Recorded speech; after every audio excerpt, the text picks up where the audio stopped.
뭐 내 팔자에 무슨 영어야. 그냥 다음 생에 코쟁이로 태어나는 게 훨씬 확률이 높겠다.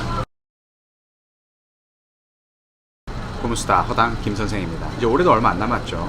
매년 새해에 성인이 영어 회화 공부를 이제 시작해서 그 지속하는 기간이 통계적으로 2.5개월이라고 하더라고요. 이걸 예전에 어디서 본 것 같은데 제가 막상 이걸 찾아보니까 통계를 찾을 수가 없어요. 그게 광고였나? 사실 학원을 등록하고 며칠 다니다가 이제 때려치는 사람이 더 많을 것 같은데 2.5개월이 조금 후하다는 생각도 들어요. 그래도 뭐 그럴싸하고 이제 현실적인 개월수긴 하죠. 2.5개월이니까. 여러분 2.5개월이 이번 영상에서 키워드예요. 그러니까 꼭 기억해 주세요. 2.5개월. 그렇다면 여러분도 이제 영어 회화 공부를 이제 시작하면 2.5개월짜리 연료통을 둘러매고 시작한다는 거예요. 제가 석 달 전에 단기간에 이제 실력을 향상시킬 수 있는 성인 영어 회화 공부법을 이제 영상을 통해서 공유를 했는데요. 이게 반응이 정말 좋았어요. 1000회가 넘는 공유가 있었거든요. 아마 제목대로 획기적인 이제 영어 회화 공부법이라고 이제 생각을 하셨으니까 많이들 퍼가셨겠죠. 그런데 아무리 훌륭한 프레젠테이션으로 이것이 이제 가능하다라는 창대한 이제 계획을 말하더라도 이제 객관적인 샘플이 없으면 뜬구름 잡는 이야기가 될 수가 있거든요. 그래서 이 기회에 이제 시청자 한 2분 정도를 선정해서 제가 주장했던 그 공부법으로 공부를 했을 때 효과가 있을지 없을지 한번 프로젝트를 진행해 보고 싶은 거예요.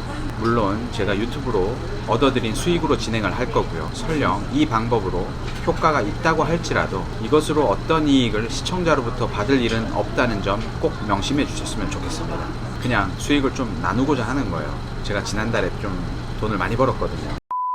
왜 제목처럼 획기적이고 기가 막힌 영어 회화 공부법인가? 그리고 왜 그렇게 공부를 해야 하는가에 대해서 설명을 드릴게요. 방법은 아주 간단했죠. 친구, 가족, 직장 동료와 이야기를 할 때 내가 한국말로 무슨 말을 하는지 녹음을 해보는 거예요. 녹음한 내용을 들어보면서 도대체 내가 어떤 한국말을 쓰는지 노트에 정리해보는 거예요. 중복되는 표현은 빼고요. 이렇게 최소 일주일 정도 작업을 하는 겁니다. 그리고 한국어로 정리된 노트를 들고 가까운 영어 회화 학원을 찾아가는 거예요. 그리고 영어 회화 선생님께 한국말을 영어로 영작을 해달라고 부탁을 하는 겁니다. 그리고 그 영어 표현을 천천히 한번 그리고 평상시 대화 속도로 한번 읽어달라고 한 후에 이걸 녹음을 하는 거예요.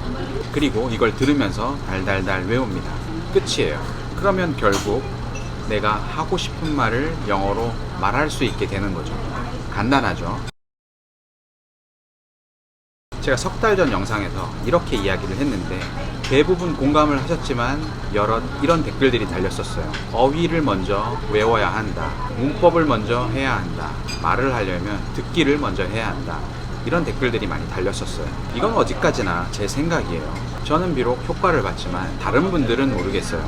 일단 제 이야기를 끝까지 들어봐 주시고 맞다고 생각이 드시면 한번 해보시는 거예요. 이제 시간이 없는 성인이 늦게 시작한 만큼 효율적으로 학습을 하고 어느 정도 이제 고생을 감수하면서 현실적인 수준까지만 먼저 도달하자는 거예요. 그래서 이 방법은 몇 개월 바짝 공부를 해서 당장 영어로 의사소통을 시작하려는 분들께 아주 좋아요. 기초가 정말 없어서 단어부터 먼저 외워야 한다, 문법부터 먼저 해야 한다 라는 조언을 받은 사람조차도 이것부터 먼저 해야 해요. 단어를 외우는 목적은 장차 영어로 말할 수 있을 때 써먹으려고 하는 거잖아요. 그죠? 누군가 단어를 먼저 공부하라고 해서 초등 영단어를 이제 외우기 시작한 거죠. 너무 수준이 안 되니까. 이제 앞서 말했듯 대부분의 성인이 2.5개월짜리 연료통을 맸으니까 아마 하다가 중간에 포기를 하겠죠. 아무튼 시작을 해서 하루에 20개, 30개씩 단어를 외웠다고 치자고요. 그런데 중간에 포기하고 나면 내가 평소 한국어로 구사를 할 때 필요한 영단어를 접하지 못하고 끝날 확률이 아주 높아요. 저는 당시 2009년 보이스 레코더를 통해서 녹음을 했었고요. 정리된 한국어 표현을 지식인을 통해 영장문 도움을 받았었어요. 그 당시에 이제 지식인에 올렸던 부분을 잠깐 보여드릴게요. 사적인 부분들이 많이 들어있기 때문에 일부분만 잠깐 보여드리겠습니다. 내 생각엔 돈이 있고 없고가 중요한 게 아니야. 얼마나 자기 자신을 사랑하고 자신을 책임질 수 있는가가 중요해. 아무튼 제가 그 당시에 이런 말을 했었나 봐요. 그래서 이런 질문을 했었고 받은 답변이었어요. In my mind, it's not how much money you have, but instead how much respect you have and how much responsibility you feel for yourself. It's a fact that many folks wealthier than you feel miserable. 그 당시에는 너무 어렵다고 생각을 했었어요. 하지만 이건 내가 한국어로 쓰는 표현이었던 거예요. 무슨 말이냐면 단어를 이제 외우는 목적이 내가 영어로 말할 수 있을 때 사용하려고 외우는 거잖아요. 그쵸? 무턱대고 외우느라 2.5개월을 허비하지 말고 차라리 내가 하고 싶은 말에 필요한 영단어가 이런 거구나, 이걸 먼저 알고 이것부터 먼저 외우자는 거예요. 문법도 마찬가지겠죠. 초급 문법 2.5개월 배우다가 포기하게 된다면 나는 이제 이미 성인이 되어서 모국어로 이런 말들을 이제 구사하는 수준이 되었는데 초급 문법 수준으로는 이게 해결이 안 된다는 거죠. 그러니까 결국 초급 문법을 배우다가 중간에 포기를 하게 되면 내가 말하고 싶은 것들이 적용이 안 된다는 거예요. 어차피 단어를 외워야 하고 문법을 배워야 한다면 내가 평소에 쓰는 표현들 안에서 단어도 외우고 문법을 배우자는 거예요. 그게 더 흥미가 있고 설령 중간에 포기하게 되더라도 100% 남는 게 있어요. 이제 대화는 듣기가 중요하죠. 맞아요. 들을 수 있어야지 말도 할 수 있는 거예요. 제가 앞에서 말씀드렸던 중요한 키워드, 통계적으로 2.5개월 정도 이제 지속을 한다고 했으니까 2.5개월 정도 듣기를 하다가 만약에 중간에 포기를 하게 되면 몇 문장 알아듣는 능력이 있다고 한들 어디에 이걸 써먹을 수 있을까요? 듣기를 하다가 포기하느니 말하기를 먼저 하자는 거예요. 이제 뭔가 들려서 얻는 기쁨도 있겠지만 제 경우는 뭔가 내가 영어로 말할 수 있다, 이제 말을 할 수 있게 됐다라는 이 기쁨에 더 흥미가 유발이 됐었던 것 같아요. 더군다나 이 영상을 시청하고 계시는 시청자분들은 대부분 한국에 계실 텐데 그렇다면 한국어를 이제 주로 쓰게 되겠죠. 내가 이제 쓰는 말을 영어로 먼저 외워놓으면 한국말로 친구와 통화를 할 때, 메시지를 보낼 때, 이야기를 할 때 이런 느낌이 들 거예요. 내가 지금 하는 말 영어로 말할 수 있을 것 같은데, 내가 지금 보내는 메시지 영어로 보낼 수 있을 것 같은데, 이런 생각이 막 들 거예요. 제가 그랬으니까요. 이게 외국에 살지 않고 한국에 있더라도 현실에 적용되는 방법이에요. 이제 할 수 있겠다는 이제 자신감이 붙어야 외국인이 보이면 말이라도 이제 붙여보는 거잖아요. 그렇게 이제 흥미를 붙이다 보면 처음에 둘러맸던 2.5개월짜리 연료통이 1년짜리, 2년짜리로 바뀌는 거예요.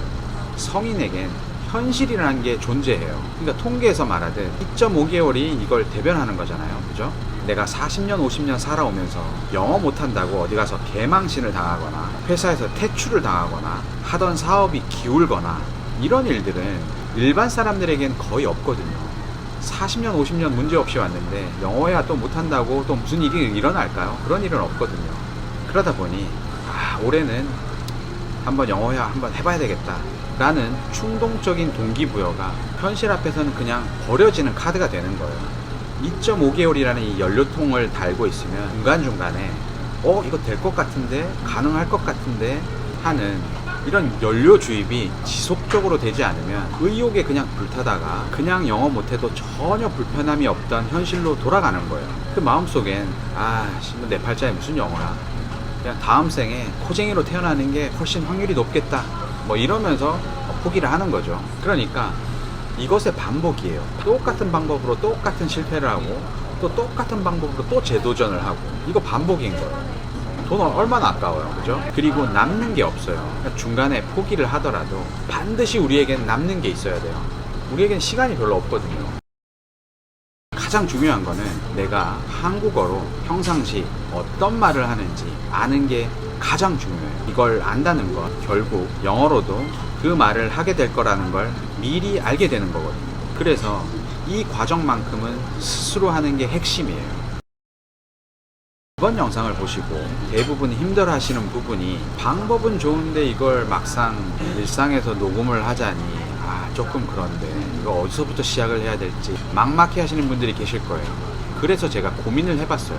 저도 사실 그 당시에 녹음을 시작할 때 어색했거든요. 그래서 놓치는 경우도 많았고 사실 이게 쉽지만은 않아요. 그래서 제가 고민을 해본 게 뭐냐면, 평상시에 사람들과 대화를 할 때 녹음을 하기가 껄끄러우신 분들은 전화 통화할 때만이라도 녹취를 하세요. 이것도 힘드신 분들은 카톡으로 지난 일주일 동안 내가 사람들과 어떤 메시지를 주고받았는지 이걸 보고 이걸 한국어로 정리를 하세요. 중복되는 표현들은 빼고요. 당시 제가 했을 때 2009년, 10년에는 카톡이 없었어요. 전화기에 녹취 기능도 없었고 mp3에 있던 보이스 레코딩 기능으로 했었던 거예요. 그 당시에 나와 있는 과학기술로 최첨단을 달린다고 저는 생각을 했었어요. 자, 저는 여기서 여러분들께 제 수익금을 이렇게 쓰고 싶어요. 정리한 한국어 표현을 들고 학원을 가서 영어 회화 선생님께 영작을 하고 영어 발음을 녹음해야 할 때 들어가는 학원 비용, 그 학원 비용을 두 분께 제가 지원을 하겠다는 거예요. 그런데 제가 이 영상을 준비하면서 자꾸 드는 생각이 있어요. 굳이 내가 이걸 증명해서 내가 남는 게 뭐가 있을까? 이게 자꾸 생각이 드는 거예요. 제가 이 영상을 올리고 나면 또 다른 전문가분들께서 저한테 저항을 주실 텐데, 그래서 조건이 하나 있어요. 제가 말씀드린 이 방법에 대해서 시청자분들은 어떤 생각을 하고 있는지, 어떤 공감을 하고 있는지, 이 공감을 확인한 후에 제가 실행에 옮기겠다는 거예요. 일단 이 영상이 최소 2만 조회수가 나와야 돼요. 그리고 시청자들의 공감, 그러니까 좋아요가 싫어요보다 70% 정도로 압도적이어야 되고요. 그러면 내가 생각하는 이 주장에 대부분의 시청자분들께서 공감을 하시구나, 나도 이제 지원군이 있구나 라는 좀 확인을 하고 제가 움직여야 될 것 같아요. 그냥 무턱대고 움직였다가 또 수많은 저항을 받을 것 같아요, 전문가들로부터. 그래서 일단 영상이 2만 조회수가 나오는 시점에 좋아요가 싫어요보다 한 70% 정도로 앞서 있으면 구체적인 지원 방법과 샘플 참가자 모집 영상을 제작해서 바로 시작하도록 하겠습니다. 이 영상을 많이 이제 공유해 주시면 조회수는 금방 나올 거라고 생각을 해요. 그리고 참여할 생각이 있으시거나 이 영상에 이제 공감을 하시는 분들은 참여와 상관없이 일단 시작해 보세요. 하여튼 다음 시간에 또 좋은 유익한 영상으로 찾아뵙도록 하겠습니다. 2만 조회수입니다. 2만 조회수 부탁드립니다.